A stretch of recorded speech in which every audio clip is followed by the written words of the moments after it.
തുല്യം ചൊല്ല ആരുമില്ലേ അങ്ങെപ്പോലെ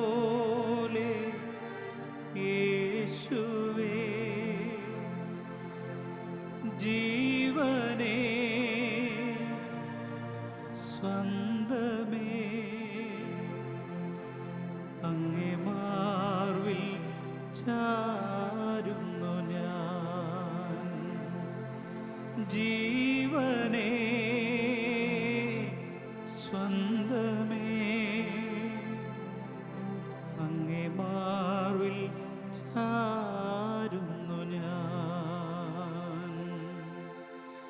ആരാധന ആരാധന ആരാധന ആരാധന ആരാധന ആരാധന ആരാധന ആരാധന. ഹല്ലേലൂയ ഹല്ലേലൂയ ഹല്ലേലൂയ ഹല്ലേലൂയ. ഇരുകരങ്ങളും ഉയർത്തി സ്തുതിച്ച് പ്രാർത്ഥിക്കാം. ഹല്ലേലൂയ ഹല്ലേലൂയ ഹല്ലേലൂയ ഹല്ലേലൂയ ഹല്ലേലൂയ. ഈശോയെ നന്ദി, ആരാധന ആരാധന ആരാധന. ഓ കർത്താവേ, നിനക്ക് മഹത്വം മഹത്വം മഹത്വം മഹത്വം. സർവശക്തനെ ആരാധന ആരാധന ആരാധന ആരാധന ആരാധന ആരാധന ആരാധന. ഹല്ലേലൂയ പാടി പ്രാർത്ഥിക്കാം. ആരാധന ആരാധന ആരാധന ആരാധന ആരാധന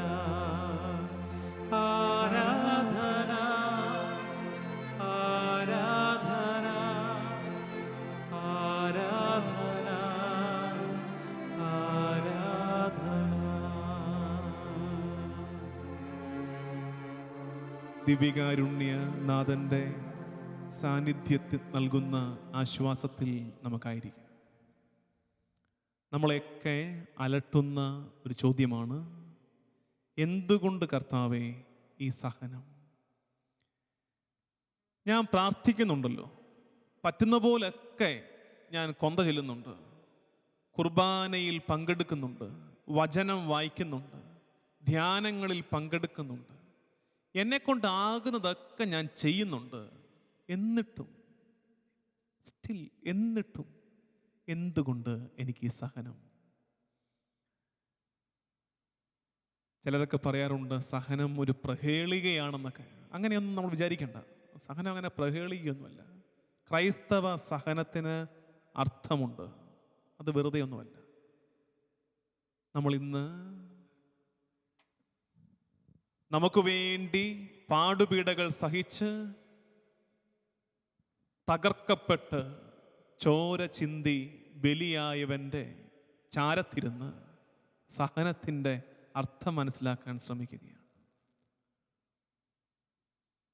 സഹനങ്ങൾ, ഞാൻ ഈ പറയുന്നത് നീതിമാന്റെ സഹനത്തെക്കുറിച്ചാണ് കേട്ടോ. നമ്മുടെ കയ്യിലിരിപ്പ് കൊണ്ട് വരുത്തി വെക്കുന്ന സഹനത്തെക്കുറിച്ചല്ല. വെള്ളമടിച്ച് ബൈക്ക് ഓടിച്ചിട്ട് ബൈക്ക് മറിഞ്ഞ് വീണ് കൈയും കാലും ഒടിഞ്ഞിട്ട് സഹനമെന്ന് പറയരുത്. അത് സഹനമല്ല, അത് കയ്യിലിരിപ്പാണ്. സഹനം കർത്താവെ എല്ലാം നന്നായിട്ട് ചെയ്തിട്ടും നിന്നെ ആശ്രയിച്ച് ജീവിച്ചിട്ടും എന്നിട്ടും എന്താ ഈ നൊമ്പരങ്ങൾ? അതാണ് നമ്മുടെ വിഷയം, മറ്റേതല്ല. അതിൻ്റെ പ്രധാനപ്പെട്ട ഉത്തരം സഹനം നമ്മളെ സ്വർഗത്തോട് അടുപ്പിക്കുന്നു എന്നുള്ളതാണ്. സഹനം നമ്മളെ സ്വർഗത്തോട് നിത്യതയോട് ചേർത്ത് നിർത്തുന്നുണ്ട്. സഹനം നമ്മളെ സ്വർഗത്തോട് അടുപ്പിച്ചു നിർത്തുന്നുണ്ട്. 2 കോരിന്തോസുകാർക്ക് എഴുതിയ 2-ാമത്തെ ലേഖനം 4-ാം അധ്യായത്തിൻ്റെ 17-ാം വാക്യം. ഞങ്ങളുടെ ക്ലേശങ്ങൾ നിസ്സാരവും ക്ഷണികവുമാണ്, അവയുടെ ഫലമോ അനുപമമായ മഹത്വവും. അതായത് ഒരു മഹത്വത്തിലേക്കുള്ള ചൂണ്ടുപലകയാണ് സഹനം. നമ്മൾ ശ്രദ്ധിച്ചാൽ മതിയല്ലോ, സഹനകാലങ്ങളിലല്ലേ നമ്മൾ കൂടുതൽ സ്വർഗത്തോട്, കർത്താവ് തമ്പുരാനോട് ചേർന്നിരുന്നത്. അതാണ് പറഞ്ഞത്, ഓരോ സഹനവും ഒരു നിത്യതയുടെ അനുഭവം, ഒരു സ്വർഗത്തിൻ്റെ സാന്നിധ്യം നമുക്ക് സമ്മാനിക്കുന്നുണ്ട്. ഇനിയും റോമാലേഖനത്തിൻ്റെ 8-ാം അധ്യായം 18-ാം വാക്യം നമുക്ക് വെളിപ്പെടാനിരിക്കുന്ന മഹത്വത്തോട് തുലനം ചെയ്യുമ്പോൾ ഇന്നത്തെ കഷ്ടതകൾ നിസ്സാരമാണെന്ന് ഞാൻ കരുതുന്നു. കേൾക്കുമ്പോൾ ഒരു പ്ലെയിൻ സ്റ്റേറ്റ്മെൻറ്റ്, ശ്രദ്ധിച്ച് കേൾക്കുമ്പോഴാണ് അതിനകത്ത് കാര്യം അറിയുന്നത്. നമുക്ക് വെളിപ്പെടാനിരിക്കുന്ന മഹത്വത്തോട് തുലനം ചെയ്യുമ്പോൾ ഇന്നത്തെ കഷ്ടതകൾ നിസ്സാരമാണെന്ന് അറിയുന്നു. അതായത് ഇന്ന് കഷ്ടതകൾ ഉണ്ടായപ്പോഴാണ് വെളിപ്പെടാനിരിക്കുന്ന മഹത്വത്തിലേക്ക് ഒരു നോട്ടം പോയത്. അതുകൊണ്ടാണ് ഞാൻ പറഞ്ഞത്, നമ്മുടെ സഹനം നമ്മളെ നിത്യതയോട് ചേർത്ത് നിർത്തുന്നു. സഹനങ്ങൾ നമ്മളെ സ്വർഗത്തോട് കുറച്ചുകൂടി അടുപ്പിക്കുന്നു. നീതിമാന്റെ സഹനം, കർത്താവിൽ വിശ്വസിക്കുന്നവൻ്റെ സഹനം കുറച്ചുകൂടെ സ്വർഗാനുഭവം നമുക്ക് നൽകുന്നുണ്ട്. ഫിലിപ്പി ലേഖനം 1-ാം അധ്യായം 29-ാം വാക്യം, ക്രിസ്തുവിൽ വിശ്വസിക്കാൻ മാത്രമല്ല അവനു വേണ്ടി സഹിക്കാൻ കൂടിയുള്ള അനുഗ്രഹം അവനെ പ്രതി നിങ്ങൾക്ക് ലഭിച്ചിരിക്കുന്നു. ഇതൊരു ഭാഗ്യമാണ്. അതായത് എല്ലാം നന്നായിട്ട് ചെയ്തിട്ടും ചിലപ്പോൾ നമുക്ക് ധാർമ്മിക രോഷം ഉണ്ടാകും. കർത്താവെ, കൊള്ളരുതായ്മയും കാണിച്ച് നടക്കുന്നവന് സുഖമാണ്, ഒരു കുഴപ്പമില്ല അവന്. ഞാൻ പള്ളിയിൽ പോയതാണോ കുറ്റം? ഞാൻ പ്രാർത്ഥിച്ചതാണോ കുറ്റം? മുട്ടിനുമേൽ നിന്ന് കൊന്തയില്ലതാണോ കുഴപ്പം? എന്നിട്ട് എനിക്ക് സഹനം. അവിടെ ഈ വാക്യമാണ് പറയേണ്ടത്. ക്രിസ്തുവിൽ വിശ്വസിക്കാൻ മാത്രമല്ല അവനു വേണ്ടി സഹിക്കാൻ കൂടിയുള്ള അനുഗ്രഹം അവനെ പ്രതി നമുക്ക് ലഭിച്ചിരിക്കുന്നു. അതൊരു ഭാഗ്യമായിട്ട് ഏറ്റെടുക്കണം. എനിക്ക് നൽകിയ സഹനങ്ങൾക്ക് നന്ദി എന്ന് പറയണം. ഭയങ്കര പാടാണ് കേട്ടോ, ഭയങ്കര പാടാണ്. ഇന്നത്തെ ആരാധനയിൽ അങ്ങനെ വലിയ സന്തോഷമുള്ള കാര്യമല്ല ഈ പറയുന്നത്. സഹനത്തിന് നന്ദി പറയാൻ അച്ഛൻ തന്നെ അങ്ങ് പറഞ്ഞാൽ മതി, ഞങ്ങളാരും കൂടെ ഇല്ല എന്ന് പറയരുത്. എന്നെ നിത്യതയോട് അടുപ്പിച്ച എല്ലാ അനുഭവങ്ങൾക്കും കർത്താവേ, എനിക്ക് നീ നൽകിയ എല്ലാ കുരിശുകൾക്കും, എൻ്റെ എല്ലാ തോൽവികൾക്കും നിനക്ക് നന്ദി. ചിന്തിച്ച് നോക്കിക്കേ, തോറ്റപ്പോഴല്ലേ കുറച്ചുകൂടെ കർത്താവിനോട് അടുത്തത്? ചില കുരിശുകൾ അപ്രതീക്ഷിതമായി ജീവിതത്തിലേക്ക് വന്നപ്പോഴല്ലേ കുറച്ചുകൂടെ പ്രാർത്ഥിച്ചത്? ചില ദുരനുഭവങ്ങൾ ഉണ്ടായപ്പോഴല്ലേ കുറച്ചുകൂടെ ദൈവത്തെ വിളിച്ചത്? കർത്താവേ, കർത്താവേ, എൻ്റെ എല്ലാ തോൽവികൾക്കും, എൻ്റെ ജീവിതത്തിൽ സംഭവിച്ച എല്ലാ നൊമ്പരപ്പെടുത്തുന്ന അനുഭവങ്ങൾക്കും നിനക്ക് നന്ദി കർത്താവേ, നിനക്ക് നന്ദി എന്ന് പറഞ്ഞ് നമുക്ക് പ്രാർത്ഥിക്കാം.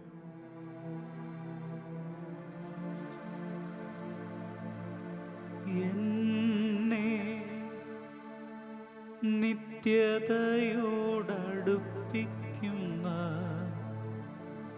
എല്ലാ അനുഭവങ്ങൾക്കും നന്ദി.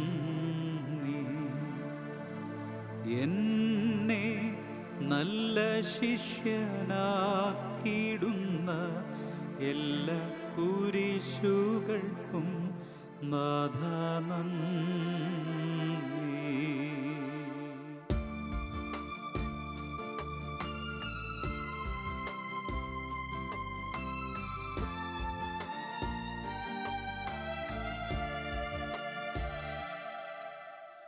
എന്നെ നിത്യതയോടടുപ്പിക്കുന്ന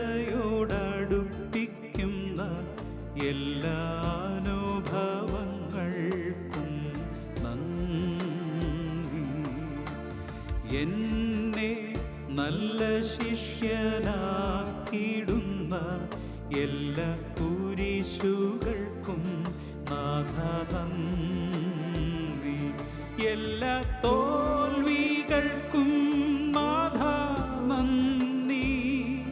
നിന്റെ മുഖം കാൺമാൻ അത് നിമിത്തമായി എല്ലാ കണ്ണുനീരിനും നാഥ നന്ദി. നിന്റെ സാന്നിധ്യമറിയ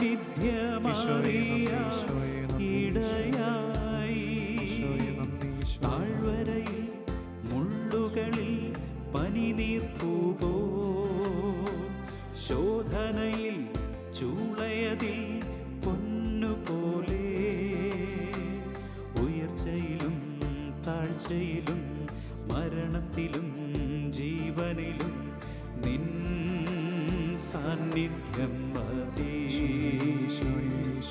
നാഥ നിൻ സാന്നിധ്യം മതി. ഈശോയേ, ഈശോയേ, ഈശോയേ, ഉയർച്ചയിലും താഴ്ചയിലും മരണത്തിലും ജീവനിലും കർത്താവേ, നിന്റെ സാന്നിധ്യം മതി ഞങ്ങൾക്ക്.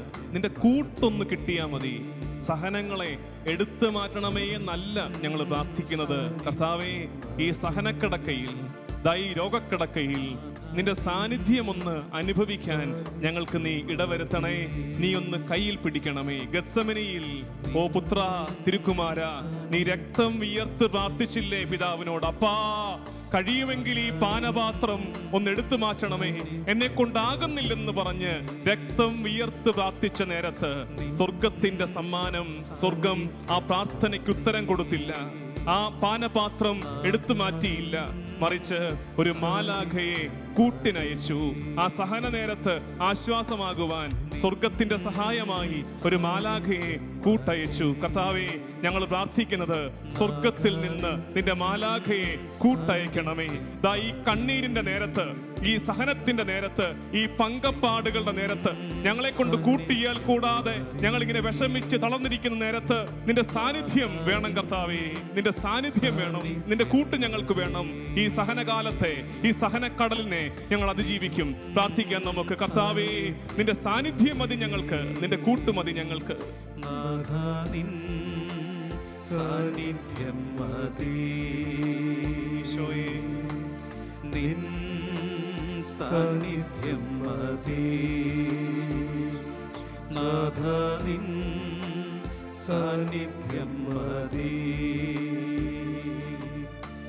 നിൻ സാന്നിധ്യം മതി. നാഥാ, നിൻ സാന്നിധ്യം മതി.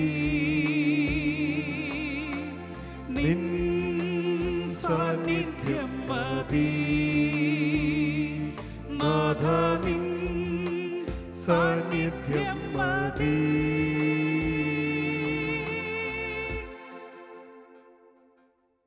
ഓ കർത്താവേ, എല്ലാ സഹനാനുഭവങ്ങൾക്കും നന്ദി.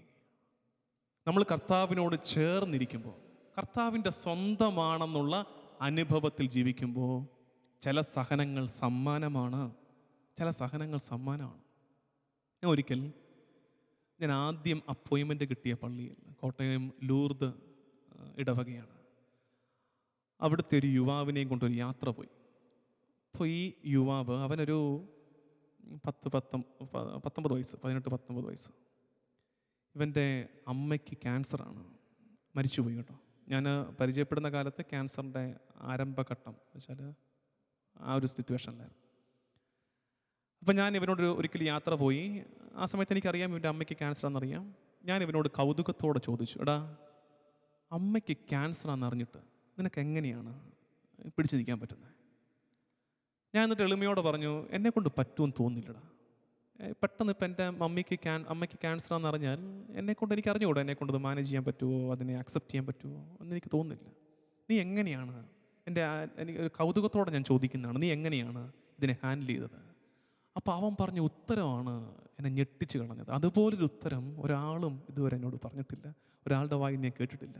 അവൻ പറഞ്ഞ ഉത്തരം, അച്ഛാ, എനിക്ക് 17 വയസ്സുള്ളപ്പോഴാണ് എൻ്റെ അമ്മയ്ക്ക് ക്യാൻസർ പിടിക്കുന്നത്.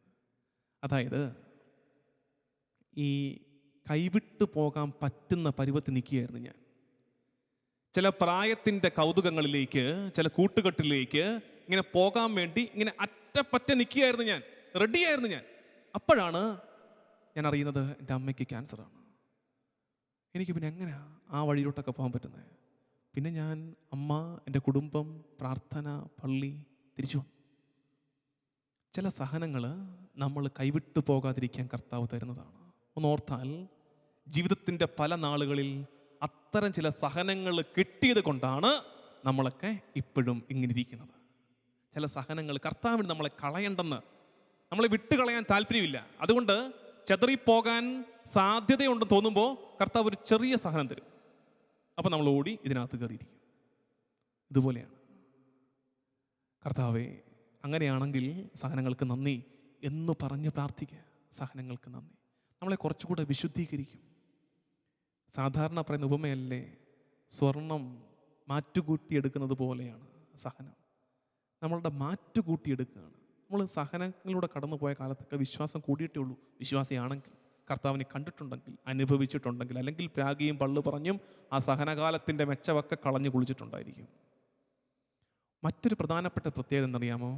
നമ്മുടെ സഹനം, നല്ല വിശ്വാസിയുടെ സഹനം സാക്ഷ്യമാണ്. നല്ല വിശ്വാസിയുടെ സഹനം ചുറ്റുമുള്ള ലോകത്തിന് ഒരു സാക്ഷ്യമാണ്. കാരണം മറ്റുള്ളവർ ഈ സഹനകാലത്ത് വല്ലാണ്ട് കിടന്ന് ആശങ്കപ്പെടുമ്പോൾ സത്യദൈവത്തെ അറിഞ്ഞവൻ അനങ്ങില്ല. അവൻ പാറമേൽ പണിയപ്പെട്ട ഭവനം പോലെ അങ്ങനെ നിൽക്കും. ഏത് സഹനക്കാറ്റ് വീശിയടിച്ചാലും അവൻ്റെ ഈ വീട്, അവൻ്റെ ഈ കുടുംബം, അവൻ്റെ ഈ ദൈവാശ്രയത്വം തകർന്നു പോകില്ല. അവൻ ഉറപ്പോടെ നിൽക്കും. സാക്ഷിയാണെന്നേ. ഞാൻ ഈ പ്രസംഗിക്കുന്നതിനേക്കാളും എന്തുമാത്രം മെച്ചമാണെന്നറിയാവോ? സഹനകാലത്ത് ഇങ്ങനെ നേരെ നിൽക്കാൻ പറ്റിയ. എനിക്കൊരു സഹനം ഉണ്ടാകുമ്പോൾ ഞാൻ ഒന്നും മിണ്ടണ്ടെന്നേ, അപ്പോഴും പോയി കർത്താവിനെ വിളിച്ച് പ്രാർത്ഥിക്കുന്നത് 4 പേര് കണ്ട ഈ പ്രസംഗത്തെക്കാൾ വിലയുണ്ട്. ഒരുപാട് ക്രൈസ്തവ കുടുംബങ്ങളിൽ ഈ സാക്ഷ്യം നടക്കുന്നുണ്ട്. ഒരുപാട് പേര് ഞെട്ടലോടെ ചോദിക്കുന്നുണ്ട് അത്തരം മനുഷ്യരോട്, നിങ്ങൾക്കിതെങ്ങനെ പറ്റുന്നു? ഇത്രയും സഹിച്ചിട്ടും ദാ ഇപ്പോൾ ഈ മുഖത്ത് പുഞ്ചിരിയോടെയും കർത്താവിനെ തള്ളിപ്പറയാതെയും കുരിശാണ് രക്ഷ എന്ന് പറയാൻ എങ്ങനെ കഴിയുന്നു? അതാണ് സാക്ഷ്യം, അതാണ് വിശ്വാസം. അത്തരം അനുഭവങ്ങൾക്ക് വേണ്ടിയിട്ടാണ് ചില സഹനങ്ങൾ നമുക്ക് തരുന്നത്. അതുകൊണ്ട് സഹനങ്ങളെ ഓർത്ത് നന്ദി പറയണം. കർത്താവേ, എൻ്റെ സഹനങ്ങൾ നിൻ്റെ കുരിശോട് എന്നെ ചേർത്ത് വയ്ക്കുന്ന സുവർണാവസരങ്ങളാണ് തിരിച്ചറിഞ്ഞ് ഞാൻ നന്ദി പറയുന്നു. പ്രാർത്ഥിക്കണം, എന്നെ ഇനിയും കുരിശോട് ചേർത്ത് നിർത്തണമേ, നിൻ്റെ സ്നേഹത്തിൻ്റെ നിഴലാക്കി എന്നെ മാറ്റണമേ എന്ന് നമുക്ക് പ്രാർത്ഥിക്കണം. സഹനകാലത്തിലൂടെ കടന്നു പോകുന്നവർക്കുള്ള ഗോൾഡൻ റൂൾ എൻ്റെ ജീവിതത്തിൽ ഒരു ഏടുണ്ടായിരുന്നു. പലപ്പോഴും ചിലതൊക്കെ കയ്യിലിരിപ്പോണ്ട് ഒപ്പിച്ചതാണ്, അല്ലാതെ കിട്ടിയ സഹനങ്ങളുണ്ട്. അപ്പോൾ മുമ്പൊരിക്കൽ എൻ്റെ പൗരോഹിത്യ പരിശീലനത്തിൻ്റെ ആദ്യകാലത്തൊരിക്കൽ വല്ലാണ്ട് സഹനങ്ങളിലൂടെ കടന്നു പോയപ്പോൾ എന്നെ വല്ലാണ്ട് ശക്തി പകർന്ന വാക്യമാണത്. അതുകൊണ്ട് ഞാനിതിനെ the golden rule of Christian suffering എന്ന് വിളിക്കും. ക്രൈസ്തവ സഹനത്തിൻ്റെ സുവർണ നിയമം. അത് റോമ 8:28. ഇതുവരെ ഒരുമാതിരിപ്പെട്ട എല്ലാവർക്കും ഈ ബൈബിൾ വാക്യം കാണാപ്പാടം അറിയാം. ഇനിയും അറിയാൻ മേലെങ്കിൽ ഈ വാക്യം അങ്ങ് കാണാപ്പാടം പഠിച്ചോണം. ജീവിതത്തിൽ കർത്താവിൻ്റെ കൈപിടിച്ച് നടന്നിട്ടും ഇടയ്ക്കൊക്കെ ഇങ്ങനെ ബുദ്ധിമുട്ടുണ്ടാകുമ്പോൾ ഈ വാക്യം അങ്ങ് പറഞ്ഞു പ്രാർത്ഥിക്കണം. ഇത് നമുക്ക് വലിയ ആശ്വാസവും ശക്തിയും നൽകും. റോമ 8:28. ദൈവത്തെ സ്നേഹിക്കുന്നവർക്ക്, അവിടുത്തെ പദ്ധതി അനുസരിച്ച് വിളിക്കപ്പെട്ടവർക്ക് അവിടുന്ന് സകലതും നന്മയ്ക്കായി പരിണമിപ്പിക്കുന്നു.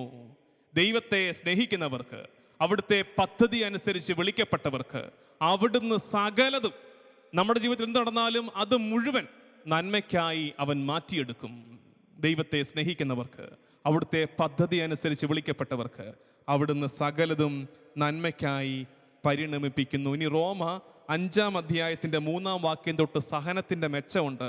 3-ാം വാക്യത്തിൽ ഇങ്ങനെ വായിക്കുന്നു, മാത്രമല്ല നമ്മുടെ കഷ്ടതകളിൽ നാം അഭിമാനിക്കുന്നു. എന്തെന്നാൽ കഷ്ടത സഹനശീലവും, സഹനശീലം ആത്മധൈര്യവും, ആത്മധൈര്യം പ്രത്യാശയും ഉളവാക്കുന്നു. സഹനം കൊണ്ടാകുന്ന നന്മകൾ കണ്ടോ? സഹനം നമുക്ക് കഷ്ടത സഹനശീലം തന്നു, സഹനശീലം ആത്മധൈര്യം തന്നു, ആത്മധൈര്യം പ്രത്യാശ തന്നു. സഹനം നല്ലതാണെന്നേ, ചില സഹനങ്ങൾ നല്ലതാണ്. അതുകൊണ്ട് നമുക്ക് പ്രാർത്ഥിക്കാം, കർത്താവേ, നിന്റെ കുരിശോളം എന്നെ നീ വലുതാക്കണേ, എൻ്റെ കുരിശോട് എന്നെ നീ ചേർത്ത് നിർത്തണമേ, നിന്റെ സ്നേഹത്തിൻ്റെ നിഴലാക്കിയിട്ട്. എങ്ങനത്തെ സ്നേഹത്തിൻ്റെ? ഈ സ്വയം മുറിച്ചു കൊടുത്ത് സ്നേഹിക്കുന്ന ആ ഒരു രീതി ഉണ്ടല്ലോ കർത്താവേ, നിന്റെ ആ സ്നേഹത്തിൻ്റെ ഒരു നിഴലെങ്കിലുമാക്കി എന്നെ നീ ഒന്ന് മാറ്റണമേ. എൻ്റെ പ്രിയപ്പെട്ടവർക്ക് വേണ്ടി, ചുറ്റുമുള്ളവർക്ക് വേണ്ടി ഒക്കെ സഹിക്കാൻ കിട്ടുന്ന അവസരങ്ങളെ പാഴാക്കി കളയാതെ നിന്റെ സ്നേഹത്തിൻ്റെ നിഴലായിട്ട് നിന്ന് അതൊന്ന് സഹിക്കാൻ എന്നെ നീ പഠിപ്പിക്കണമേ. കർത്താവേ, സഹനത്തിൻ്റെ പാനപാത്രം എൻ്റെ ജീവിതത്തിൽ സ്വർഗം എനിക്കായി വെച്ച് നീട്ടിത്തരുമ്പോൾ തട്ടിത്തെറിപ്പിച്ച് അത് തൂയിക്കളയാതെ ആ സഹനത്തിൻ്റെ പാനപാത്രത്തെ മട്ടോളം കുടിച്ചിട്ട് വീണ്ടും പ്രാർത്ഥിക്കാൻ എന്നെ കുരിശോളം വലുതാക്കണേ, നിന്റെ സ്നേഹത്തിന് നിഴലാക്കണമേ എന്ന് പ്രാർത്ഥിക്കാൻ കർത്താവേ എന്നെ ഒന്ന് പഠിപ്പിക്കണമേ എന്ന് ദൈവസന്നിധിയിൽ നമുക്ക് ആത്മാർത്ഥതയോടെ ചോദിക്കാം. ലോകത്തിൻ മുൻപിൽ ഞാനൊന്നുമല്ലാത്തൊരു എളിയവനാകുകിലും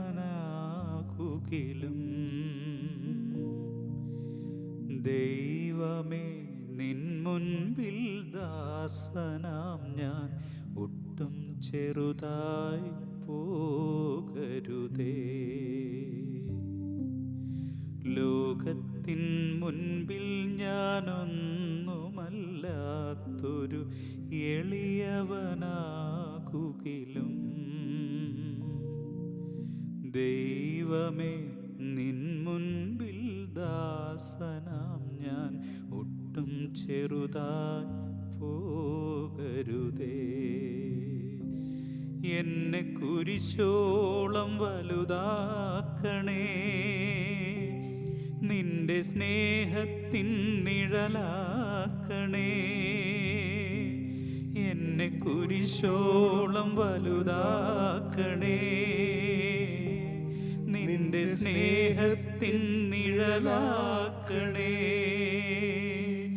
എന്നെ കുരിശോളം വലുതാക്കണേ, നിന്റെ സ്നേഹത്തിൻ നിഴലാക്കണേ. നിന്നെ വഹിക്കുന്ന കഴുതയാവാൻ, മണ്ണിൽ കൊളുത്തുന്ന ദീപമാകാൻ, നിന്ന പരിഹാസം ഏറ്റുവാങ്ങിപ്പോലും നിൻ ദിവ്യവചനത്തിൻ സാക്ഷിയാവാൻ, നിന്നെ പാരിനു നൽകുവാനായിനി ഭാരങ്ങളെന്തും ചുമക്കാം. നിന്നെ പാരിനു നൽകുവാനായിനി എന്തു വേണേലും സഹിക്കാം. എന്നെ കുരിശോളം എന്നെ കുരിശോളം വലുതാക്കണേ, നിന്റെ സ്നേഹത്തിൽ നിഴലാക്കണേ. കുരിശോളം വലുതാക്കണേ,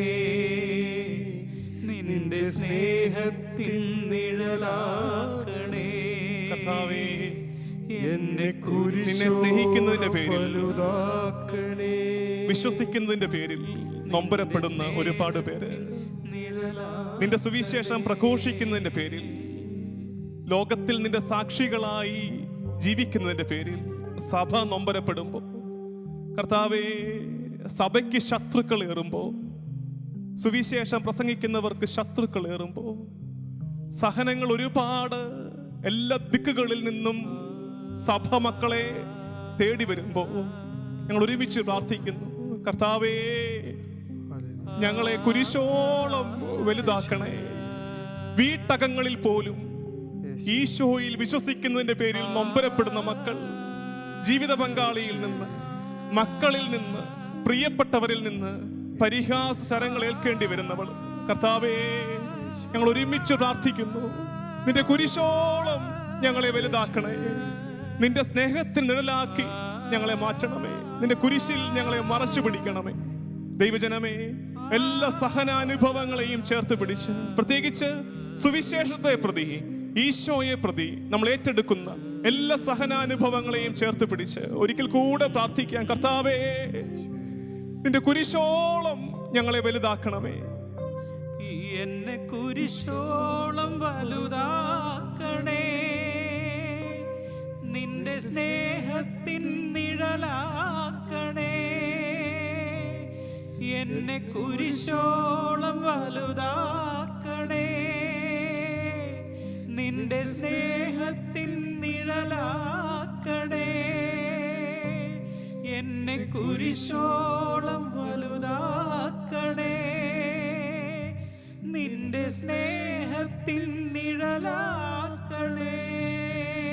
കർത്താവിന് വാക്ക് കൊടുക്കാൻ നമുക്ക്. കർത്താവേ, ഇനിയും ഞങ്ങൾക്ക് സഹനങ്ങൾ ഉണ്ടായാലും, ഇനിയും ഞങ്ങളെ വെട്ടിക്കീറിയാലും, ഇനിയും ഞങ്ങളെ തകർത്താലും നിന്റെ സന്നിധി വിട്ട് ഞങ്ങൾ എങ്ങോട്ടും പോകില്ല. കർത്താവേ, ഞങ്ങളുടെ മുമ്പിൽ വിശ്വാസികളുടെ ശ്രേഷ്ഠ നിരയുണ്ട്. ഞങ്ങളുടെ പൂർവികർ ഞങ്ങൾക്ക് മാതൃകയാകുന്നുണ്ട്, ഞങ്ങളെ ശക്തിപ്പെടുത്തുന്നുണ്ട്. കർത്താവേ, ഞങ്ങളെ നാട് കടത്തിയാലും ഞങ്ങളെപ്പോഴും പറയും, ഞങ്ങൾ ഞങ്ങളുടെ കർത്താവിൽ വിശ്വസിക്കുന്നു. വാളാലെ ഞങ്ങളെ വെട്ടിയാൽ യെശയ്യാ മുൻപിലുണ്ട്.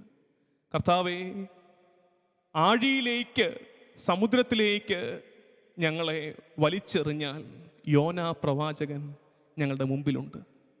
സിംഹക്കുഴിയിലേക്ക് ഞങ്ങളെ വലിച്ചെറിഞ്ഞ്, ദാനിയേല് ഞങ്ങൾക്ക് ആശ്വാസമായി ഞങ്ങളുടെ മുമ്പിലുണ്ട്. തീച്ചൂളയിലേക്ക് ഞങ്ങളുടെ പീഡകർ വലിച്ചെറിഞ്ഞാൽ അവിടെ കിടന്നുകൊണ്ടും നിന്റെ കീർത്തനമാലപിച്ച ബാലന്മാർ ഞങ്ങളെ ശക്തിപ്പെടുത്തുന്നുണ്ട്. ഞങ്ങളുടെ കഴുത്ത് വെട്ടട്ടെ, അപ്പോഴും സ്നാപക യോഹന്നാൻ ഞങ്ങളെ ശക്തിപ്പെടുത്തുന്നുണ്ട്. കല്ലെറിഞ്ഞ് ഞങ്ങളെ കൊല്ലട്ടെ, സ്തേഫാനോസ് ഞങ്ങൾക്ക് മുമ്പിലുണ്ട്. കർത്താവേ, ഇവിടെ വന്നത് വെറും കയ്യോടെയാണ്. ഈ ഭൂമിയിലേക്ക് ഞങ്ങൾ എത്തിയത് വെറും കയ്യോടെയാണ്. തിരികെ പോകുന്നതും വെറും കയ്യോടെ തന്നെയാണ്. ഒടുവിൽ നിന്റെ സന്നിധിയിലെത്തി നിന്റെ വലം ഭാഗം ചേർന്ന് ഞങ്ങളിരിക്കട്ടെ. അതാണ് ഞങ്ങളുടെ പ്രാർത്ഥന. കർത്താവേ, നിന്റെ സവിധത്തിൽ വന്ന് നിന്നോട് ചേർന്നിരിക്കാൻ ഞങ്ങൾക്ക് അനുഗ്രഹം തരണമേ എന്ന് ഞങ്ങൾ പ്രാർത്ഥിക്കുന്നു.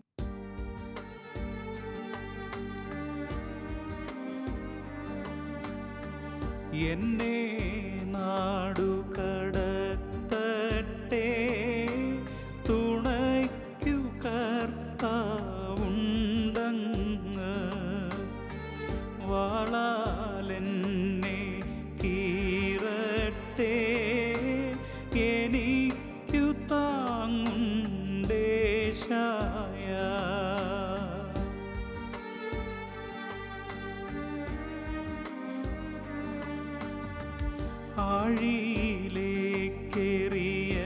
ആഴിയിലേക്കെറിയട്ടെന്നെ, യോനാനിബിയുണ്ടെൻ മുന്നിൽ. സിംഹക്കുഴിയിൽ തള്ളട്ടെ, ദാനിയേലെന്നാശ്വാസം.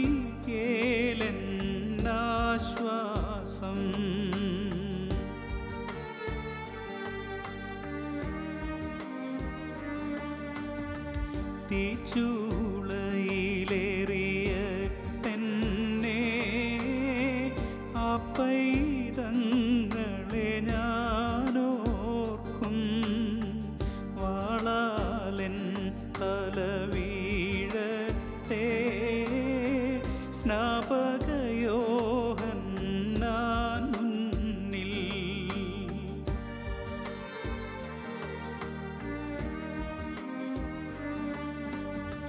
കല്ലേറാൽ കൊല്ലട്ടെന്നെ, സ്തേഫാനോസുണ്ടെന്നരികിൽ. സമ്പത്തെല്ലാം കവരട്ടെ, ക്ലേശമെനിക്കു തരിമ്പില്ല.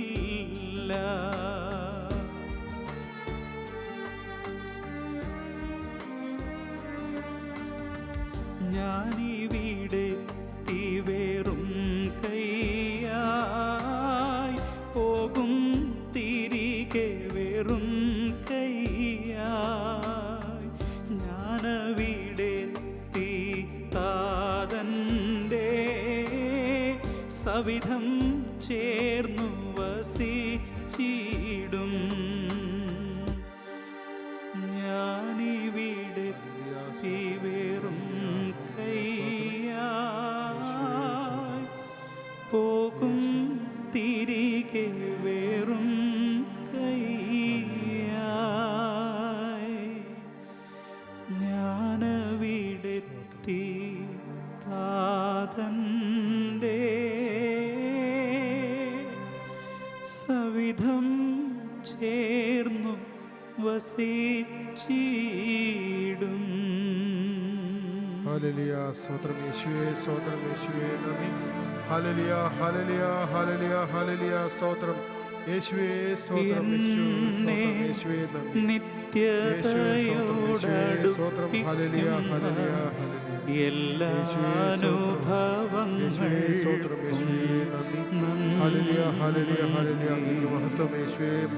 എന്നെ നല്ല ശിഷ്യനാക്കിടുന്ന എല്ലാ കുരിശുകൾക്കും നന്ദി. നിൻ സാന്നിധ്യം മതി നാഥ, നിൻ സാന്നിധ്യം മതി.